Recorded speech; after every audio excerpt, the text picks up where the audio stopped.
Hello, guys, and welcome back to the locker room. Tomorrow is the big day. Real Madrid against FC Barcelona. I'm Anton, aka Viscavasa, on all the social medias. I always represented our club with my name on my YouTube channel, on my Instagram, etc., etc. I'm already prepared with my special Clásico shirt. Vamos, Visca Barça, Visca Catalunya. Tomorrow we have to win, guys. We are so close to Atletico Madrid. And Dan, are you also hyped for today's live stream and especially for tomorrow's match? Yeah, of course. The Barcelona podcast, I've been at it all week. I feel like I've done 3 or 4 El Clásicos already. It's been a YouTube preview. It's been a podcast. It's been everywhere at the Barcelona pod across all social media. But I mean, this is, I think for me, the final, we'll say, hurdle before the game tomorrow. So this is a final piece of content that we got sorted out. So I've got all the ideas. I've got all the stats. I've got all the history, all the years and years and years. But hey, you still got to play the match. You still got to get ready for this one. And emotionally, yeah, it's a big one. It's one that matters. And I said yesterday on the preview that I made that every Clásico has a buzz around it, right, Anton? Every Clásico matters. But in the spring, when the Liga trophy feels like it's on the line, it really matters, right? And this one really matters as opposed to even the one earlier in the season. But we're going to talk about that. We'll talk about it all here on this channel. So I'm great. It's great. I'm excited. So let's do it. So yeah, we are now here on Twitch since December, and this will be our first El Clásico stream, guys. And yeah, we are super hyped. And chat, if you want, you can already write some predictions in the chat. Welcome to everybody. I see already so many people here in the chat. That's a nice shirt. Yeah, thank you very much, Twitch Sports. And welcome to you guys. All right. First of all, congratulations to Antoine Griezmann. He had his third child, a girl called Alba, yesterday. So he has made now his hat trick with his children. Yeah, Dan. Do you have children, Dan? I do not have children. Maybe someday in the future, but I can promise that when I do, just like Anton Griezmann's children, most likely they will be Barca fans. So that I can guarantee. Yeah, so you still have a clean sheet, right? All right. And yeah, guys, only 9 games to decide the La Liga title. 9 games are left in our season, and we still have that banger duels, the direct duels against Atletico Madrid and Real Madrid. Tomorrow we play the first time ever, not in an away game in the Santiago Bernabeu. We will play in the Di Stefano Trading Stadium. We will see. This will be a disadvantage or advantage for Real Madrid, but yeah, I'm super confident. We know, guys, normally it's not the Bernabeu, it's the Bernaleo. We'll jump later to the Leo Messi statistics against Real Madrid in away matches. All right. Looking at the list here, you see that there are some hurdles for each of the giants, if you will, where Barcelona have Real Madrid and they have Atletico Madrid. Then they don't have, there's a bunch of other games there that aren't so easy as well. Sure, Granada, Villarreal as well, Getafe even. But for Real Madrid, they have Barca, they also have Sevilla. And Sevilla has Real Madrid, and Barca obviously have Atleti, and Atleti has Barca. Atleti also has Real Sociedad and Athletic Club. So Atletico Madrid still have on the docket those 2 bashed giants, as well as not having Luis Suarez for arguably the next 2 to 3 weeks, depending on how healthy he gets. So Atletico Madrid, it's tough. They've got a 1-point lead, and they've got to hold on for dear life. And you see with Barcelona and Real Madrid, with Real Madrid 2 points behind Barca, you get the sense that if Barca winds up getting the 3 points against their eternal white rivals in Los Blancos, that's probably knocking Real Madrid out of the trophy race. But for Barca, even with an L, even with a loss, I don't think that actually kicks them out of the race because they still have those 2 points above Los Blancos. So yeah, I mean, the title race is exciting, right? It's for all those neutrals around the world that say, oh, La Liga is so boring, it's always a 2-horse race. Well, it's not. At this point, it's actually a 4-horse race if you want to include Sevilla in that. And this one's going to come down to the wire. It's going to come down to one of those, whether it's, I always think of Super Depor back in the early part of that century, all those times with Barcelona and Atletico when it came down to the final day of the season, and Real Madrid, of course, coming down to the final match where it's, you look at those final matches, and for Barcelona, it's Eibar, and you're just thinking at some point on the road in Eibar, Barcelona's going to know whether or not they won the Liga trophy. It could come down to that. So yeah, I mean, it's an exciting race down the stretch, and each and every match is, as not to quote Zidane on the other side, but every match is going to be a final. But what happens in your opinion if Real Madrid loses tomorrow? Do you think that they would be out of the La Liga title race? If Real Madrid lose tomorrow to Barcelona? Yes. Well, I mean, I think again, as for me, who always goes into tactics and always thinks that it's not as emotional as we think it is.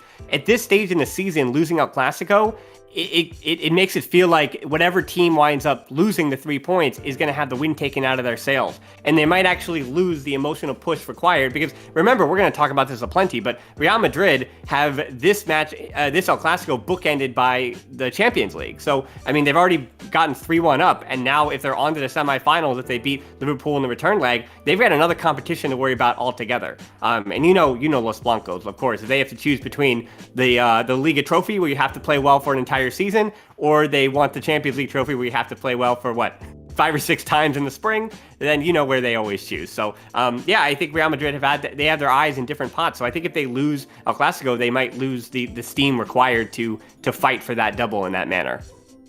Yeah, I think you're right. But in the last time, they are in pretty good form. We have to give also credits to them. But I'm very confident for tomorrow's game. So before we jump to the analysis section. And now, Dan, it's time to go to the analysis section. We can already show the squad for El Clásico. It's already official. And I think there aren't too many surprises because, for example, Piqué, is returned for the squad. And also I think Sergio Roberto, they are fit, they are all in form, apart from Coutinho and Ansu Fati, who are still injured. So still, of course, best wishes to him, to them. Yeah, that's going to be the through line conversation, Anton.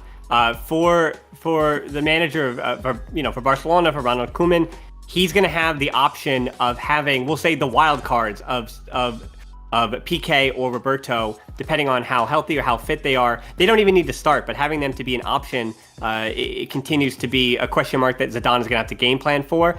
In addition to the fact that one thing that I've been saying this week is I enjoy the fact, and I've been arguing with people about, in particular, Riqui Puig a lot, that I enjoy the fact that just looking up and down this lineup, where even if we see a similar starting 11 that we saw against Real Valladolid, where and whether it's some combination of Lenglet, Piqué, Araujo, or Mingueza at the back, and if it is a 3 at the back where Frankie de Jong, who in his press conference, he actually did mention that maybe he will be in the midfield, and that might be a little wrinkle that the manager has. But because Ronald Koeman has, with the exception of Fati and Coutinho, such a complete squad, he has the ability to do multiple things that could be a surprise for Zidane. Again, with Roberto and Piqué potentially being 2 major wild cards there. So again, even if you see the same 11 you saw against Real Valladolid, that doesn't mean that there aren't a number of options. As I said, the other part too is what I was arguing with people about Riqui Puig even, is that ES Mariba, Trincao, Junior Firpo, as we look up and down this the squad list here.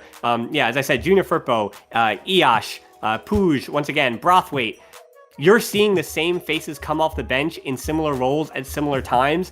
And especially for the younger players in that list, I like the fact that they understand what their role is in this squad. So even if Zidane can try to game plan for that, there's going to come a moment in the 65th minute where usually we see ES Mariba enter these games. And this is also a guy, meanwhile, an 18-year-old who did score a hat trick when he was, 15 years old against the U19 for Real Madrid. So that's a player that understands how to show up for at least a mini version of El Clásico. But the number of options in this squad list, I mean, Anton, I would argue that this is the most complete squad list that we've seen for Barcelona since what? I mean, November maybe? October, November. This is the healthiest that this squad has been, just missing Coutinho and Fati. Yes, you're completely right. But I think we will start pretty similar in our defense. Maybe, Piqué will be in the starting formation. I could expect that one. But do you think Araujo will start? I think Lenglet, Piqué, and Frankie de Jong maybe also, like in the defense, or we see Frankie de Jong as a midfielder. Then of course Dest and Jordi Alba. I think we will play with a 3-5-2 system one more time. So this is like my prediction. And then of course Pedri, Busquets, and Messi, Griezmann, Ousmane Dembélé, or maybe also Griezmann on the bench. It will be very, very interesting how we will start, but because we have so many options now, and yeah, Frankie de Jong has made so many good appearances here in the last game. So I think maybe Koeman decides to go with him in the defense just to be like very, very stable because he did an incredible job. And yeah, sometimes he gets also like the freedom to make the runs forward into the midfield. Although he started as a defender, if you want to call that. And yeah, but very, very happy. Maybe we will see also Ilaish Modiba later in the game and score a Clásico goal like he did as a youth, as you mentioned. Well, a hat trick. It was, and one of them was from midfield. Midfield goal. Yeah. Awesome. Very, very famous. And yeah, all right, let's check also out now the last Real Madrid lineup, and then we jump also to the last FC Barcelona lineup. Yeah, I mean, and what we're going to see here, Anton, is almost the opposite conversation between Real Madrid and Barcelona, where Barca, as we're talking about, the key is going to be Frankie de Jong. The key is going to be where he begins. Does he begin in the midfield? Does he begin on the back line? And either way, whether he's on the back line or he's in the midfield, the key for de Jong, along with Busquets and most likely Pedri, is going to be how you match up with the midfield of Real Madrid. In this tie in the last 2-3 seasons, this game has been won or lost in the midfield. And we see from the last lineup for Zidane, he has, as opposed to Ronald Koeman, that has about 17 players to choose from. With all the injuries to Sergio Ramos, who won't be in this match. I know boo-hoo-hoo, the all-time appearance leader, Sergio Ramos. Rafael Varane also is missing, yeah. Right, so Varane's both best center-backs are missing. Yeah, so is Hazard, so is Dani Carvajal. So that's 3 of their 4 best defenders, if you will, as well as Hazard, which is, their big money man, even though he's always injured now for them. So this 11 that we saw against Liverpool, I don't see him actually going away from this at all. I mean, you could see Rodrigo for Asensio, but even Vinicius Jr. had a double against Liverpool midweek. So with this kind of lineup, the game plan is pretty certain. This year, Casemiro has been pushing forward a bit more when Real Madrid are in possession. He actually is second on the team with 5 goals. And then Modric and Kroos, that was the thing with Liverpool, where the argument is that, Real Madrid's coming off this devastating 3-1 victory over Liverpool, and Barcelona squeaked by Valladolid 1-0. But if you actually watch the matches, Real Valladolid played up to Barca level, and Liverpool, I mean,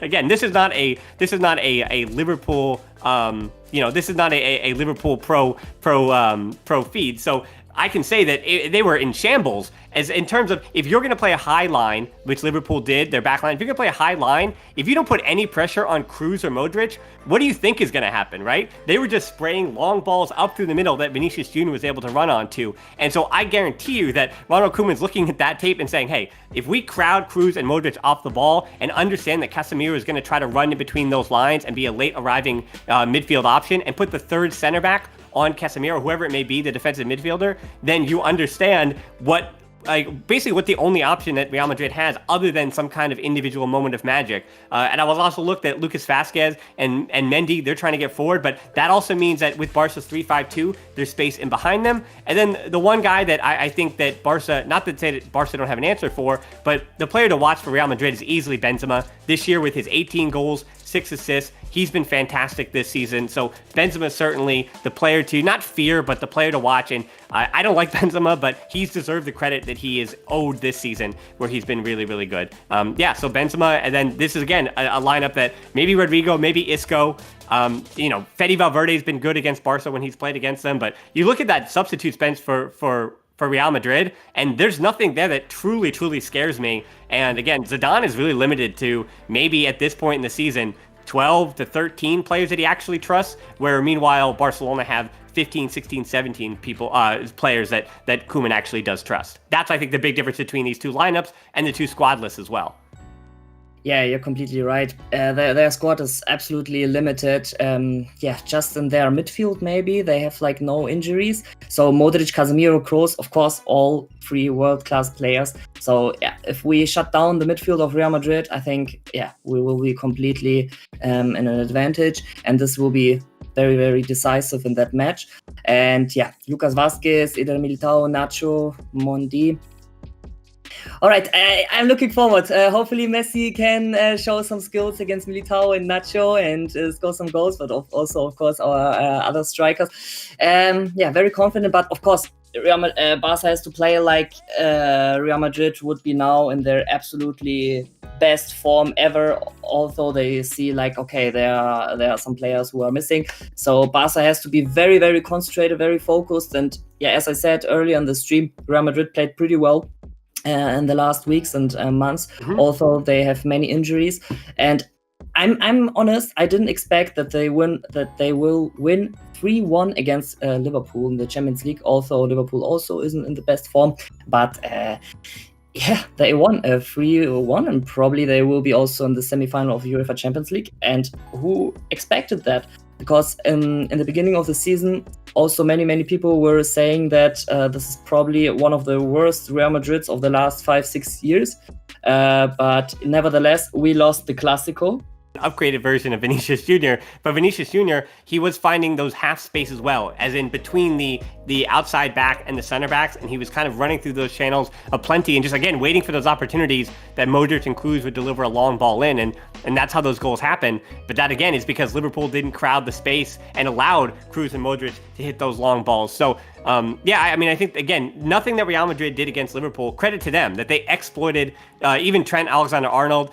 He had a rough game at the right back spot for Liverpool, and I thought that Real Madrid did a good job of targeting him. That said, the way that Barca have been playing recently, the way they've been solidifying their defense, the problems that Liverpool had against Real Madrid are not problems that Barca have had recently. So if Real Madrid are going to exploit the issues and the weaknesses in Barca, they're going to have to do something different. So it can't be the same game plan. So again, I didn't learn much from Liverpool, if you will. I learned what not to do against Real Madrid, but Barca haven't been doing, right? That hasn't been one of the issues that Barca have had. So let's do Barca's lineup as well, as we look at the last lineup against Real Valladolid. As I said, I would not be surprised if it is this exact lineup. I wouldn't be surprised if Piqué comes in for one of the ones at the back. I wouldn't be surprised if it's De Jong pushed into the midfield, and then potentially, as you mentioned, Anton Griezmann to the bench and Pedri up in that spot.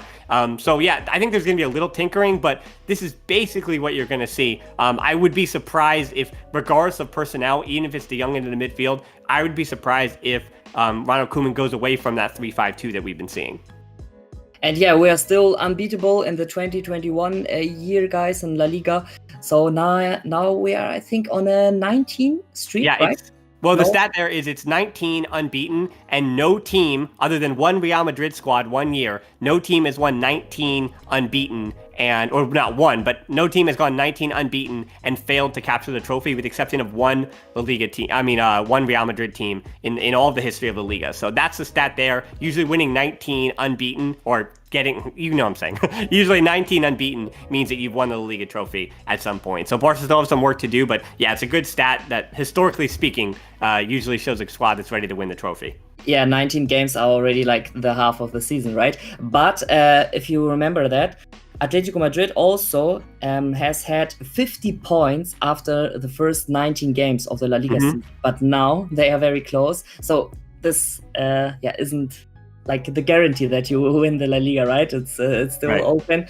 And yeah, hopefully, guys, we can continue our streak and maybe also go for the record. I think like 4 or 5 games left for the all-time unbeaten record, right, Dan? Yeah, I believe it's 24. Yeah, 24, I think 24 is the record. Yeah, 23 is the tie, 24 is the record. I think my prediction, if we will win tomorrow against Real Madrid, we will beat also that record. And who would have thought of this record at the beginning of the season, when we were like on the 12th, 13th place, that we will make like a 25, 26 unbeatable streak. So that's awesome, guys. Super hyped for tomorrow's game. And hopefully this special shirt will bring us some luck. All right, here our last lineup. Messi, Griezmann, Dembélé. Messi did a very, very super good performance. One more time, he was named King of the Match. Although, probably Dembélé would have deserved that, right? But it's not always about all the goals and all the assists, because Messi has had most dribbles, most key passes, and most ball contact probably also. So Messi also did a great job. I actually could have argued that I thought Lenglet was my man of the match for the first about 55 minutes of the match. I thought Lenglet had his best match since maybe September of this year. I thought he was awesome, Lenglet. Superb, and I want to make that note, because people have been down on Lenglet in recent weeks and recent months, but it was a really good performance for him coming after his French duty. Yeah, he was everywhere he needed to be. So I was really happy to see the performance from Lenglet. Very, very stable performance from him. And Messi hasn't scored in the last 6 Clásicos, right then, since 2018. So he's a little bit on a bad streak against Real Madrid, but definitely also he wants to take revenge personally, guys, tomorrow and finally score against, one more time, Real Madrid. So maybe he will also improve his goals record, because Messi has scored against Real Madrid already 15 times, guys, in away matches, and also 8 assists. And 26, and in the end, the stat there is 26 total. That's 8 more than Di Stefano and Cristiano Ronaldo, 2 players that you might know as well, and they're at 18. The other one on the list is Kareem Benzema scored 9 times against Barcelona. That puts him in a tie for 13th on that all-time list. So he's been a face to know in El Clásico as well. And Messi, the fun stat for Messi too is he is one of 5 players all-time that have scored 2 different hat tricks at different times. We remember his first one was his first hat trick. We're in that 3-3 draw back in 2007. And then the fun thing here is all time. Let's go. I know this is impossible to guess. This is unfair to anybody, but the first El Clásico hat trick ever scored was all the way back in 1913, so a little bit before our time, Anton. 1913, a 7-0 win in an exhibition match. Jim Carlier, a French midfielder, scored that one. And then the first Real Madrid El Clásico hat trick was the Santiago Bernabeu, not the stadium, but the actual man, back in 1916 in the Copa del Rey. Then Paulino Alcantara, he's had multiple hat tricks as well. And then Juanma Lezcano, he was a player for Real Madrid. So yeah, I mean, hat tricks don't happen very often. Just to tell you that we're going all the way back to 1913, 1916 to talk about that stuff. So yeah, hat tricks don't happen very often, but hey, it's something we can always look forward to. Yeah, Messi one time scored a hat trick when he was 19 years old against Real Madrid in the Camp Nou. He was always special, yeah. Yeah, also one time in 2013, 2014 season. And maybe we will see his third hat-trick against Real Madrid. Would be awesome. And Real Madrid is also the opponent where Messi has scored the most in away matches. So, as I said earlier in the live stream here, Messi, it's Messi Stadium, right? It's not the Bernabeu, it's the Bernabeu. Yeah. But tomorrow we will play in the Di Stefano Stadium. So maybe it's like the Di Stefaleo. I don't know. The lowdown on Real Madrid, we have also here some facts on our FC Barcelona webpage. And yeah, guys, keep in mind, please follow us here for free on Twitch, because today we are so many viewers. And yeah, just put the follow button here. It doesn't cost you anything. And yeah, you will always get a notification on your device, on your mobile phone, where you watch the live stream, or on your computer when the next stream goes live. And tomorrow we will stream also the El Clásico, guys, so the live coverage, a little live watch party together with you. And yeah, and on Sunday will be also another live stream. So yeah, almost every day a live stream here, guys, on FC Barcelona's Twitch channel. Really simple. Yeah, really simple. Just follow. I mean, I got my mother, who doesn't know how to use a computer. I got my mother on board, so she knows where we are on YouTube, where we are on Twitch. She knows where we are all across all those different platforms. So if she can figure it out, everyone else just hit that follow button. It's really easy. And we are already more than 40,000 followers here on Twitch, guys. Since December here on Twitch, and already, more than 40,000 followers. So this is great. We appreciate that, guys. Thank you very much for your support. And we have also here Marcus Gamer in the chat. He writes, Anton, you excited or nervous? It's a mix, of course. I'm always also a little bit nervous before Clásico games. This is, the best football game in the world, guys. Yeah, FC Barcelona against Real Madrid. We were having a little debate about that earlier, that if it's for the whole world, it's El Clásico. And I think for just South America, if you ask people from South America, they say it's Boca Juniors versus River Plate. They say it's the Super Clásico. But yes, when it comes to the whole world, when it comes to the brightest lights, the biggest stars, it's El Clásico. Of course. As we're going to get into these 10 stats, but for me, one of the numbers is 37. So as I said, some of the history of El Clásico here, again, Di Stefano winds up being that fork in the road, that watershed moment where, because he goes to Real Madrid in the way he does instead of Barca, it kind of it sets the two paths for the middle of the 20th century, if you will. And then it doesn't really tip until Luis Figo. That's the moment, right? Luis Figo is the moment when the rivalry between Barcelona and Real Madrid goes beyond Spain. That was really the moment when the rest of the world said, "Hey, there's a pig's head on the field. This is something serious going on in Spain." And the way that he defected, obviously, with the different presidencies, and hey, Joan Laporta knows all about this as well. He became president soon after. And again, Joan Laporta, that's a man who I love to have being the president when Barcelona are playing Real Madrid, of course, with all the different communications there. But yeah, the numbers, 37 players have played for both. And as I said, going back to the days of Josep Samitier, it wasn't really a big deal because Real Madrid wasn't really known as, the team of the capital. And again, the politics hadn't really entered the sphere of this rivalry just yet when you had those early players playing for both. But then, Luis Figo winds up being the big striking point. But even since then, Brazilian Ronaldo has played for both. Javier Saviola has played for both. And even Samuel Eto'o has played for both with Mallorca in the middle. Yeah, but it should be noted, though, I want to say, it should be noted that Saviola's move from Barca to Real Madrid in 2007 was the last time that we had a jump. So it has been, 14 years since any player has played for, at first team level, Barca and Real Madrid. So I think that in modern football, that's something that you don't see as much anymore. You won't see them, obviously, with all the teams you could do business with. You don't see them doing business too much with each other. With the exception of at youth level, it should be mentioned Juvenil A's Diego Lopez, who we've talked about in recent weeks. I think he had a hat-trick in a Juvenil A match 2 or 3 weeks ago. He actually did play in La Fabrica before, and then he jumped to Barcelona's La Masia. But all that said, it did for me at youth level though. I don't care. Any young player, any teenager, hey, wherever you're going to become a professional, wherever you think is the best spot for your development, you can go play. So I don't hold it against them. But yeah, for first team players, if you're a 25-year-old who's learned to play with the first team crest of Barcelona, it's tough to put on Los Blancos. It's tough to be a part of the Merengues. And same thing in the other say, if you're Real Madrid, I can't imagine how beloved you'd be if you played for the other side.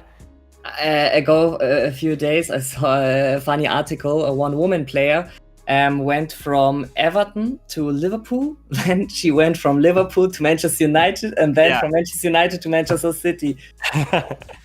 That's even tougher. That's an even tougher divide. Yeah. All right. Now we have some more facts on our webpage. Let's go.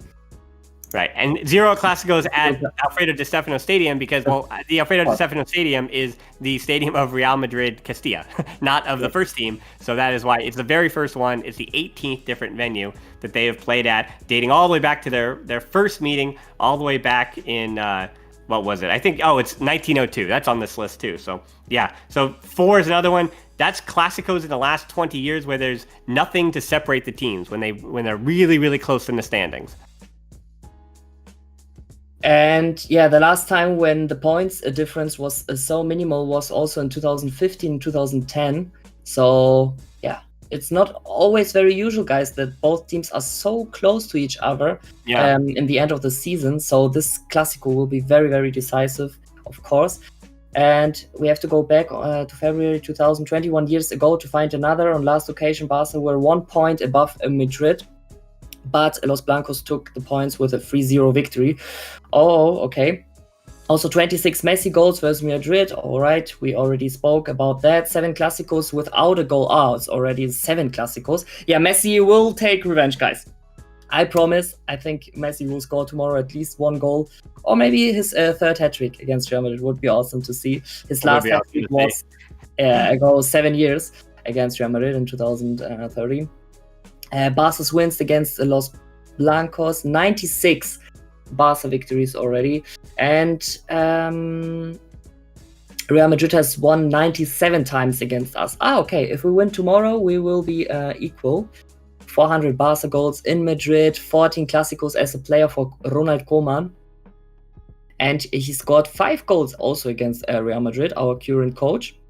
I mean, and his scoring record, his goal scoring record, again, I always remind people, it's incredible for a center back. You just don't understand how many more goals as a center back Ronald Koeman scored against most other center backs in world football. And the half of his goals were free kicks or long shot goals. Yeah. Right? Yep. And then the next stat here is 45. Again, Sergio Ramos was at 45. He won't be playing. Again, I'm shedding no tears for that. And so Messi, with his appearance tomorrow, will equal that at 45. So I think it's quite fitting that Ramos and Messi are the two all-time leading appearance getters in El Clásico. And again, a big reminder too, as we look at this list, with Xavi Hernandez at what is he at?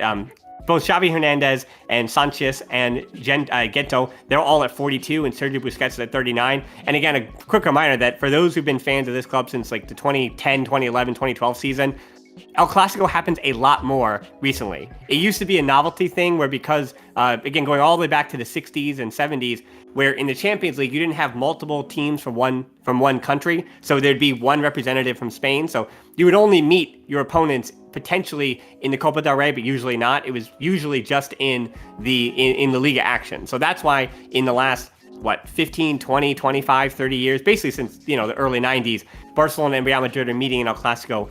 It's quite a few often, or multiple times in a season, even beyond just the two La Liga matchups. And that's why the guys you see on this list, whether it's Ramos, Messi, Busquets, Xavi, that's why they're so high on this all-times meeting list. And then Gento, he's a player that for Real Madrid, I mean, Barcelona fans, we don't talk about him a lot, but he was a pretty good player as well. Then the final one here is, again, the one I like, 14 El Clásicos that Laporta has been in charge of. And Anton, the connection between Laporta and the antagonistic relationship he has with Real Madrid, I love it. I love it. Give me all the social media content on it. I love the, is it trolling? I love it. All right, let's check out the international time zones.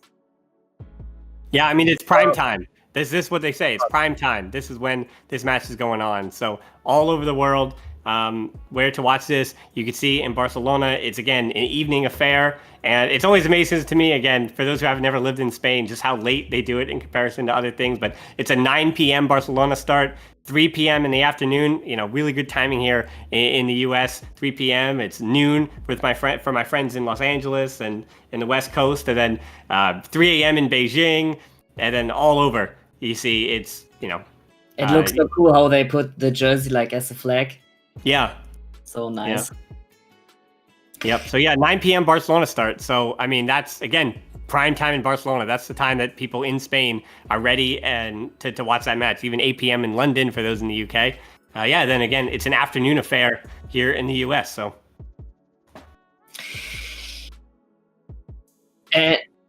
And yeah, guys, so tomorrow will be the live coverage stream. We will start at 8 p.m. or 8:30, probably, yeah. 30 minutes before kickoff, we will start our stream tomorrow, guys. So at 8:30, the stream on Twitch will be already live. We will show you the pre-game warm-up and so on. And on Sunday, we will also have the next live stream, guys, for the post-game reactions with Sarah and Robert. All right. We come closer now to our predictions and to our key points to the match. All right, Dan, who will start? So today I started with my prediction, right? Because last time You promised. You promised. Though I have one, though. I'm comfortable giving this one, but go ahead. All right. I always did the predictions for the easy games and the difficult games you started. All right, guys.